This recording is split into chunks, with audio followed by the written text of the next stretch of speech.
First on reporter. Rahul മാങ്കൂട്ടത്തിനെതിരായ ലൈംഗിക പീഡന കേസിൽ രണ്ടാമത്തെ പരാതിക്കാരി രഹസ്യമൊഴി നൽകി. രാഹുൽ ഒന്നിലേറെ തവണ പീഡിപ്പിച്ചു എന്നാണ് മൊഴി. റോഷിപാൽ വിവരങ്ങളുമായി. റോഷിപാൽ, രണ്ടാമത്തെ പരാതിക്കാരി ഇപ്പോൾ രഹസ്യമൊഴി നൽകിയിരിക്കുന്നു. വിശദാംശങ്ങൾ.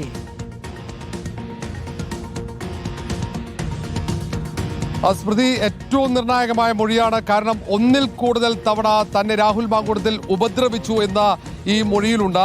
നെടുമങ്ങാട് കോടതിയിലാണ് രാഹുൽ മാങ്കൂട്ടത്തിനെതിരെ രണ്ടാമത് പരാതി നൽകിയ പെൺകുട്ടി ഇപ്പോൾ രഹസ്യമൊഴി കോടതിയിലേക്ക് നൽകിയത്. നേരത്തെ ഈ പരാതി വ്യാജമാണെന്ന് രാഹുൽ മാങ്കൂട്ടത്തിൽ ആരോപിച്ചിരുന്നു. അതിനുശേഷമാണ് ആ പെൺകുട്ടി ഇപ്പോൾ രഹസ്യമൊഴി നൽകാൻ സന്നദ്ധയായിരിക്കുന്നത്. രഹസ്യമൊഴിക്കുന്ന ഒപ്പം തന്നെ ഏറ്റവും പ്രധാനപ്പെട്ട ചില തെളിവുകൾ കൂടി കോടതിയിൽ കൈമാറിയതായുള്ള വിവരങ്ങളും പുറത്തു വരുന്നുണ്ട്.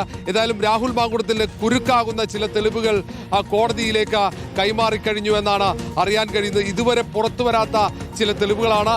ആദ്യം ഒരു അപ്പാർട്ട്മെന്റിൽ കൊണ്ടുപോയി പീഡിപ്പിച്ചു എന്നായിരുന്നു ആ പെൺകുട്ടി പറഞ്ഞത്. അതിന് പുറമെ പിന്നീട് ഭീഷണിപ്പെടുത്തി ഉപദ്രവിച്ചു എന്നടക്കമുള്ള ഏറ്റവും പ്രധാനപ്പെട്ട മൊഴി കൂടി രാഹുൽ മാങ്കൂട്ടത്തിനെതിരെ ഇപ്പോൾ മജിസ്ട്രേറ്റിന് മുന്നിൽ നൽകിയിരിക്കുന്നു ഈ പെൺകുട്ടി. ഇനി മൂന്നാമത്തെ പെൺകുട്ടി കൂടിയാണ്. 3 പരാതികളാണ് നിലവിൽ വന്നത്. രണ്ടാമത്തെ പെൺകുട്ടി ഈ പരാതി ആദ്യം നൽകിയത് KPCC അധ്യക്ഷനായിരുന്നു. KPCC അധ്യക്ഷൻ അത് പോലീസിന് കൈമാറുകയും അങ്ങനെയാണ് അത് കേസായി മാറിയത്. FIR രജിസ്റ്റർ ചെയ്യുന്നത് KPCC അധ്യക്ഷന് ലഭിച്ച പരാതിയിലായിരുന്നു. പിന്നീടാണ് ആ പെൺകുട്ടിയുടെ മൊഴി പോലീസ് രേഖപ്പെടുത്തിയത്. പക്ഷേ ആ പെൺകുട്ടി ഈ കേസുമായി മുന്നോട്ട് പോകാനുള്ള സന്നദ്ധത ഘട്ടത്തിൽ അറിയിച്ചിരുന്നില്ല. ഒടുവിൽ ഇപ്പോൾ കേസുമായി മുന്നോട്ട് പോകാനുള്ള നിയമ പോരാട്ടത്തിന് തീരുമാനിച്ചിരിക്കുന്നു. അതിന്റെ ഭാഗമായിട്ടാണ് ഇപ്പോൾ മജിസ്ട്രേറ്റിന് മുന്നിൽ രഹസ്യമൊഴി നൽകിയിരിക്കുന്നത്. ആ രഹസ്യമൊഴിക്കൊപ്പം നൽകിയ തെളിവുകളാണ് നിർണായകമാവുക എന്നാണ് അറിയാൻ കഴിയുന്നത്. സ്മൃതി, വളരെ പ്രധാനപ്പെട്ട വിവരമാണ്. രണ്ടാമത്തെ പരാതിക്കാരി ഇപ്പോൾ രഹസ്യമൊഴി നൽകിയിരിക്കുന്നു. റോഷിപാൽ, ആ പരാതി ആദ്യം തന്നെ KPCC അധ്യക്ഷന്റെ കയ്യിലാണ് എത്തുന്നത്. ആ പരാതിയുമായി ബന്ധപ്പെട്ട് പരാതി വേഗം തന്നെ അത് DGPക്ക് കൈമാറിയെങ്കിലും അതിന് ചില സംശയങ്ങൾ കോൺഗ്രസ് നേതാക്കൾ തന്നെ പ്രകടിപ്പിക്കുകയും ചെയ്തിരുന്നു. പിന്നീട് അത് പൂർണ്ണമായും പോലീസിന് വിട്ടുകൊടുക്കുകയുമായിരുന്നു. ഇപ്പോൾ അത് രഹസ്യമൊഴിയായി തന്നെ അത് നൽകുമ്പോൾ പറഞ്ഞതിൽ ഉറച്ചു നിൽക്കുന്നു എന്നതിന്റെ കൂടി സൂചനയായതിനെ കാണേണ്ടി വരും. റോഷിപാൽ, സ്മൃതി, അത് അതീവ ഗൗരവമുള്ള പരാതി കൂടിയാണ്.